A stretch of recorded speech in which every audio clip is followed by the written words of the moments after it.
rules. There are none. Have fun and be yourself. Okay. Introduce yourself. All right. So I am Sharayah. I work at Carnegie Coffee Company and I have a vegan bakery business, but I also do intuitive energy work, which is a big part of my heart and where I'm trying to grow and follow the path for that. I feel really called in that direction. As much as I love the other things that I do, uh, that's where my purpose feels like it's at right now in my life. So, yeah, and I live in Dormont and I do my practice out of Dormont mainly and my vegan bakery business out of there. I'm also a mother to a 10-year-old daughter. Um, and yeah, I've been born and raised in Pittsburgh. So where I'm at. All right. On a scale from 1 to 10, how authentically are you living your life, both on and offline? Um, I really like this question because when I built my vegan bakery business, I learned how to really utilize social media as a free platform to build and grow. And it can be so useful and powerful for that. But I think also, what we were talking about before is just like being in front of real live people is the way overall, no matter what you use online or, whatever tool. And I think that was an awesome learning experience to be authentic online. And just because when I was in my creative flow, like coming up with my, flavor ideas and just the different things that I created, I saw how that was responded to. And anytime I posted something where I really felt like I was just doing it for fun in my full creative flow, that was always the most received posts and like the more popular ones, and maybe that was my more popular drop that I would do. So I got to really see how energy can be used in authenticity through online presence. But where I'm at currently is it feels more true for myself. While I still find that to be useful, I'm finding what feels most in alignment with myself is being not so much on social media and just trying to create real life connections with people, just for creating a network and a tribe of people that are in alignment with what I want to do with my life and to help me grow. But it feels more authentic for me to be doing that right now. Less time online and more time in person. And I do feel like maybe the place that I'm at in my life right now is I'm in a really, when I was full on in my vegan bakery business, I was just like go, go, go, go, go, kind of similar to what you shared where you're at right now. But I feel like I'm being called to really slow down, and that's really uncomfortable for me. Part of that is, I think, to be able to be more authentic in what I'm trying to grow with my intuitive energy healing business. So I guess more so, yes, I feel like I'm living authentically, but I'm kind of like in a transition period where I'm trying to find exactly what that looks like for me right now. But I feel like overall, my heart is calling me to connect with others who are in alignment in that authenticity. Hmm. It's hard because I feel like I've been living really authentically for more now than I haven't been living in my true self. So I would say probably an 8. I think authenticity to me is when you are not listening to anything outside of yourself and anything that you have to second guess because you're questioning whether someone will judge you or be seeking approval for something is going outside of your authenticity. So I would say for the most part, I would be at an 8, I guess, in my authenticity right now in life. All right. What do you think blocks people from creating and expressing authentically? Um, I think there's not one specific thing. I think that the first step is acknowledging that we are mind, body, and spirit. So it starts with the mind. I think that's the first step in starting with where the blocks begin because we don't even realize that from the time we were born, we've been kind of programmed into being a version of a person that we think we're supposed to be. Mm-hmm. And that comes from society, and that comes from family, and it, you know, generationally, there's things just in our makeup from our family that are given to us that are not ours. I think the first step is identifying that that is uh, real, and it's a block. There are many blocks that create that creative flow, and what that looks like is doing things because you think that that's what you're supposed to be doing. You know, we're taught to go through school, graduate, get a degree, get married, get a house, follow the, formatting. And I believe why so many people, we call it a midlife crisis. It's because they followed all that and they're still searching for purpose and they don't. They're like, I have all the things that I thought I was supposed to have to make me happy and successful, but they haven't really connected with who they are. And so I think first step is identifying what those blocks are in the mind. And then the other biggest component is acknowledging that, whatever people's beliefs are, that there's more to what is behind everything, and however you want to identify that. But some type of spiritual component is to me personally is like the biggest when you can connect into that, even if it's a little bit or however that looks for you, that really awakens that creative part of us. So I think if you can start to acknowledge something or spiritual, that unblocks more. And then, the body obviously encompasses all of that. Yeah, I think the biggest block is what we're told. We're redefining who we are, what is true to us, like who we really are, and what we were told we are. All right, where did the idea for cultivating creativity come from? So for me, it's been my own personal journey in, I think we all have ideas and things we think of, or, our imagination. And I always had a longing to be like, oh, I would love to do that and come up with ideas throughout my life. But it always felt like there was this huge, brick wall barrier in between, or comparison to other people, and you just have these beliefs that limit you from thinking that you're capable of doing that. Like there's just always this like idea in my mind that there are people who are here and there are people who are here. And then as I realized that that's just all an illusion. And so it began with my own personal healing work, and identifying those things in myself that I mentioned before about those programs in our mind and beliefs we have about ourselves, and really working through those, identifying them and then releasing them. And then what I saw transform after that, which was I made vegan Pop Tarts, and I was like, oh, this would be a really cool idea, and just posting it on my personal social media. And then because I was in a state at that point of where I was just being my true self, like I didn't care if people liked them, I didn't care if they responded, I was just like, this is cool, I'm gonna post it. I was free of caring if people judged me or thought it was weird or thought it was cool. Like I just didn't care. I did it because I wanted to do it. And I quickly learned when you're in that energy right there, when you're being your truest, authentic self, the reception that is received is immense. And I was like, wow, that's such a simple shift. And I was like, can it be this easy? And, from that point, it just turned into me posting weekly on my stories, and then the word spread out and people wanted to try them, and then it really just kind of was like a wildfire. And I was like, wow, when you're in that state, the world it's all sitting right there for you, and it can be something and it's always something that you don't expect it to be too. So that's another thing, is just like I never thought it would be vegan Pop Tarts that would like set off opening a door for me to learn what happens whenever you release things that just are in your way, get in the way of who you really are.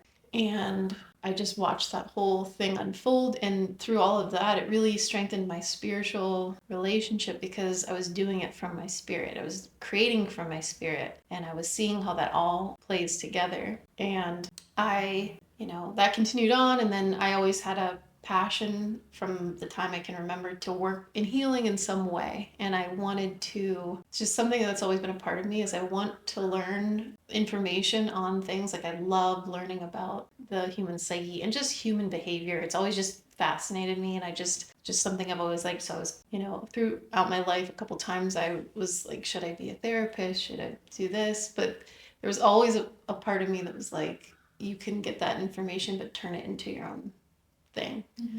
And that's kind of what I did with what I learned through my vegan business. It's like an idea, but then I made it my own. And I think that is the key to everything is, people try to copy and paste what they see other people doing. But again, that's following a format. You can get inspired, or you can get an idea from other people. That's how life works, but you then create it to be your own. So when I landed in doing Reiki and intuitive energy work, kind of splintered off of the vegan bakery business. I think I built a lot of understanding on connecting with people through that, and then it just kind of morphed into, because it became a spiritual journey for me through that process, because of the creative component to that, it was time for me to then go in that direction that I could feel my soul was always calling me into, and it landed, the right people came into my life. And now that I work with people in energy work, and that touches on the mind, body, and spirit,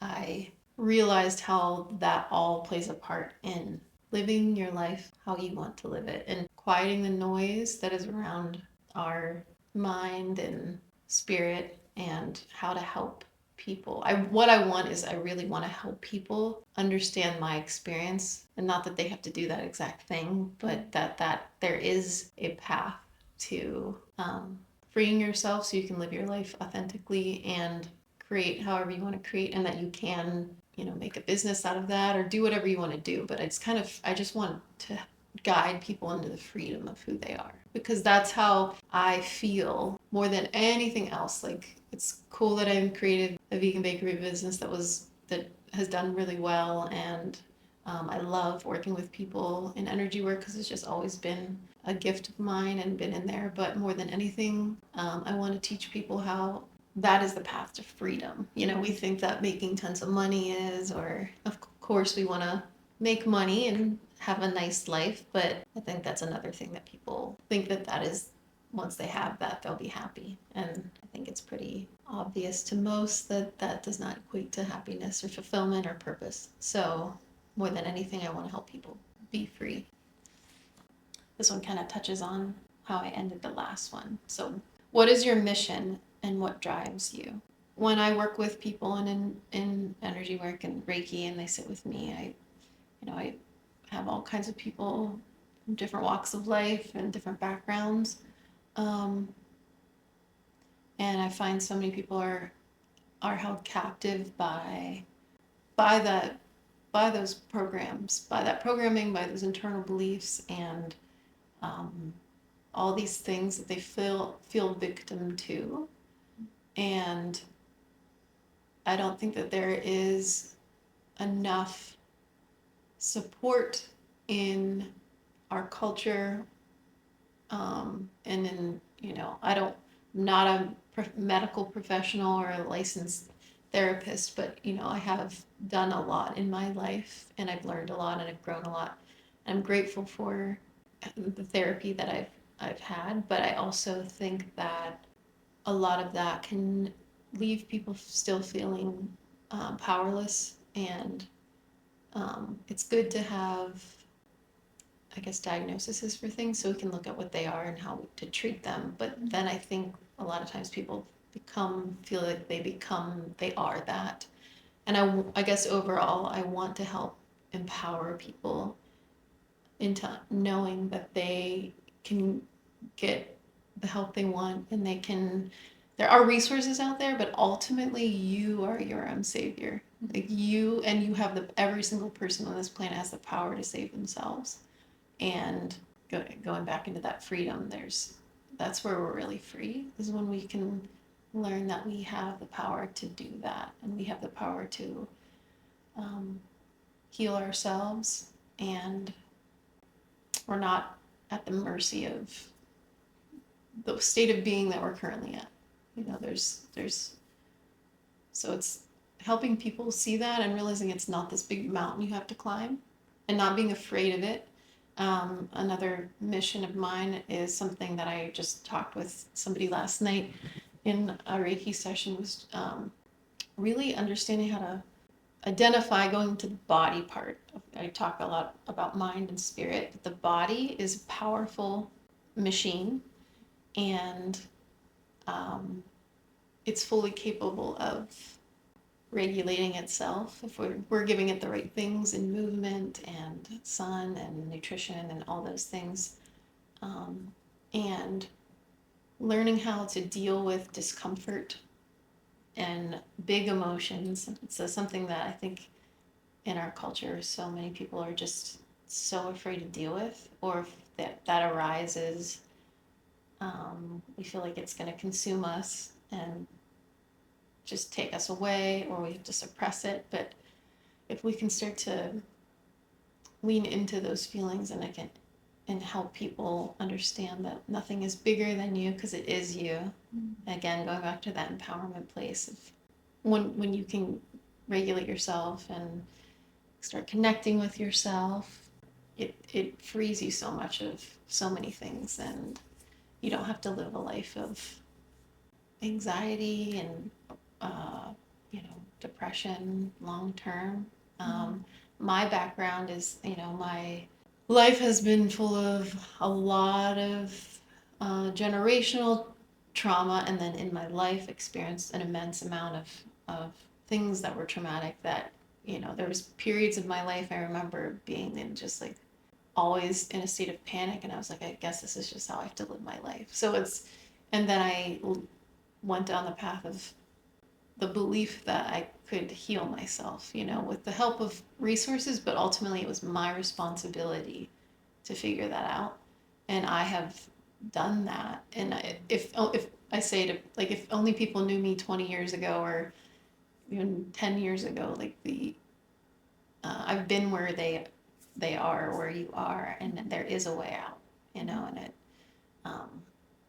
so yeah, my mission is just helping to empower people and educate people, help people connect with their spirit, and help to guide them alongside of them into a path of freedom. So,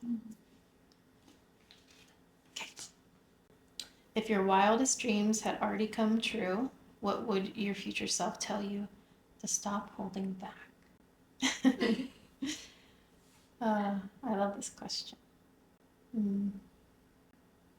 I think that the hardest thing for people to do is to receive the good, like, so, and receiving love, like that's the hardest thing for people to do. We can give, but to have the ability to receive it is the hardest thing. And that's when we start being like, and that's where part of that is because of what we've experienced in life, and we're like, this is dangerous, or this is gonna end in pain, and I think for where I'm at right now is I keep being brought back to this place of allowing myself to receive love, and I don't have to be in safety mode like I used to be anymore, and to enjoy, this time of the good that is here, and to have faith that as much as you worry and stress, your life path is going no matter what. So more so really just valuing the time right now, and allowing the good to be felt and to be received. Instead, I think it's very easy for us to like have a positive experience and we switch right back into, all right, where's the bad thing going to come in, to prepare for the next thing. And I think we miss all the blessings that are constantly happening for us all the time. So I think I would tell myself to sit with, look at all the blessings instead of the fear, going into a fear state, because then we miss it all while it's happening.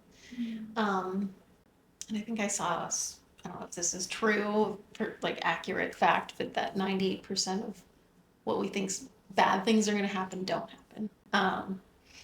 So just reminding myself of like the fears that I have about my future and things. It's not only is it those things are probably not going to happen. So let that go.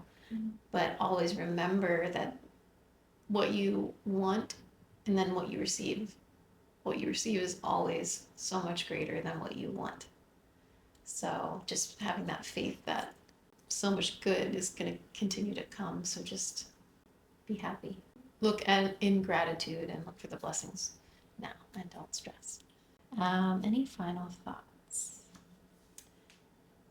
I think you come to a place in your healing journey, which is it can feel daunting. So how I have felt that healing goes in life, and healing is important. We talk about that all the time, and it's like, okay, we're healing for what? The purpose of healing is to live your life authentically. It's not just to be like, oh, I want to feel good. No, it's to use the time you have now as the gift that it is, and to make it the best that it can be and be the best version of who you can be, and what contribution can you offer to this world, because it's not just we're all living our individual lives. Each life has an impact on a macro level. And I think it's so important to think about your life in that way, because what you do does matter. It's not like it doesn't affect anything. It does on an energetic level. And if more people lived in authenticity and in integrity, you would see a shift in the culture. And I think right now what we're all experiencing is just that we are watching a cultural decline. Like, this is the result of a culture. It's not just, the people running the show and the people. Now, this is all a product of our culture. So I guess what I have learned in my healing journey, going back to that, is it's like you take 2 steps forward and then you feel like you go back. And then when you're in that back space, you're like, oh man, I can't believe I'm here. But what I've learned is that when you're there, it's because you now have the capacity to hold more. So when you're in that kind of down, because it's going to happen continuously through life, it ebbs and it flows. Just know that the reason that you are experiencing that is because now you have the capacity, because you've done the work to heal, and then the brighter days will come. And I think what I'm working through right now is, before in my life I had valid reasons to be in a survival state and to be acting out of that, and I had right to be responding to my environment and my relationships in that way. But where I'm at in life now is I'm realizing how eventually you have to really face yourself and realize how you have then embodied some of that. And then, so for me right now, I'm like really just staring at myself in the mirror, like everything I do. Like before, I would have moments where I was like, oh, that's me. But then there was also external. The place that I'm at right now is just like really just like facing me and having to, it feels like a massive responsibility, and it's the hardest ebb of all the ups and downs that I've been through right now in my life.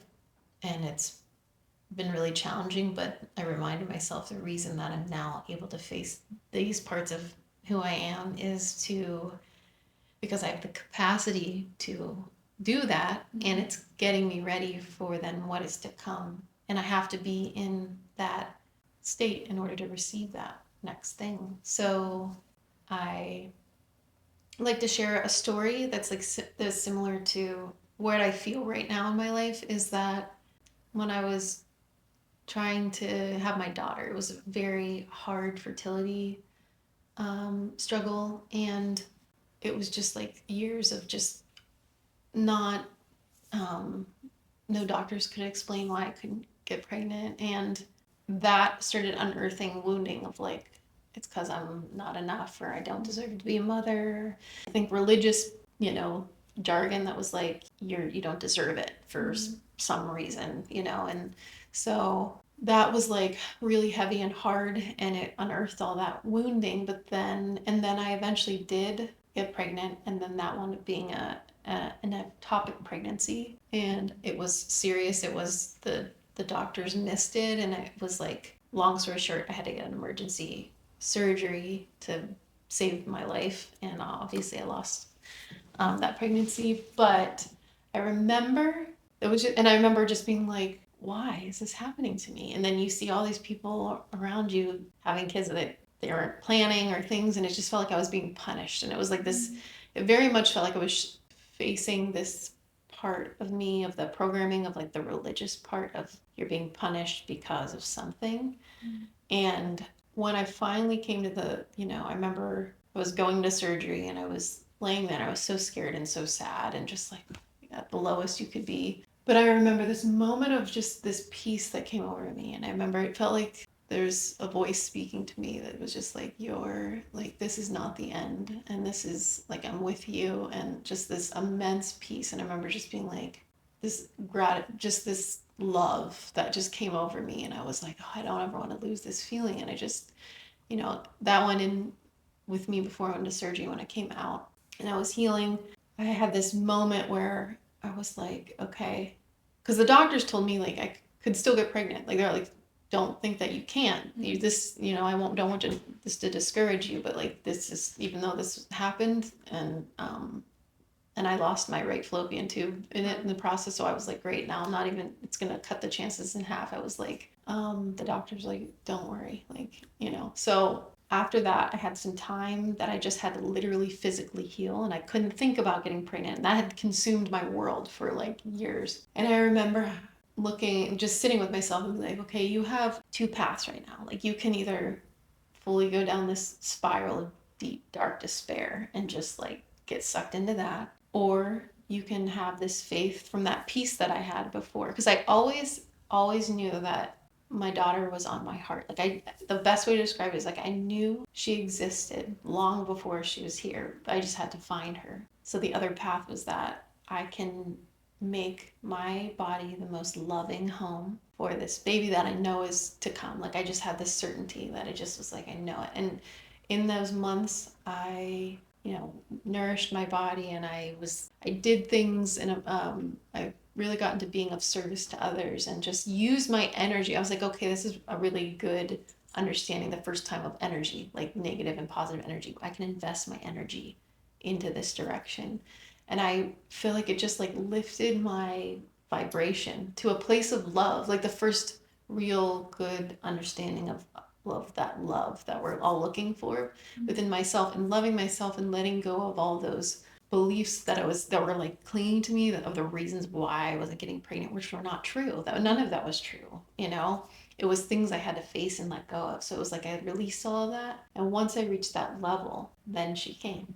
So and I felt like I had to be the version of Sharayah that was at that point to receive her. And so I look at life that way. It was like a beautiful physical representation of how life works. And right now, so I'm sharing all of this because right now I'm in the season where I can feel that all of these really, really deeper parts of me that are like still challenging my worth and my capabilities and things. I'm being called to let go of that and come back home to myself and come into that loving place again, so that I can have the capacity to hold and receive what is to come for me. So I think that's such an overtone of life, and most people get lost in the, well, I'm just here and yes. Can't get, and they don't know that there's purpose behind it all. Life is happening for us and not to us. Just those shifts in mindset changed everything, and it really can be a quick switch of just an energy shift and a release of a belief that doesn't serve me, and you see what's been sitting right there the whole time. And I think the reason is because love is behind everything, and it's all in love. Like our design, what we come from is love, and we have to experience the discomfort so that it's not to punish us, that we're told this is the reason bad things happen, or whatever, format of beliefs that people have around things. It's not, it keeps people in that victim state, like this is happening to me because I am. No, life is happening for you because there's always that love that's behind everything wants the best for you, so that you can use your life. That is the gift to be what it should be while you're here. So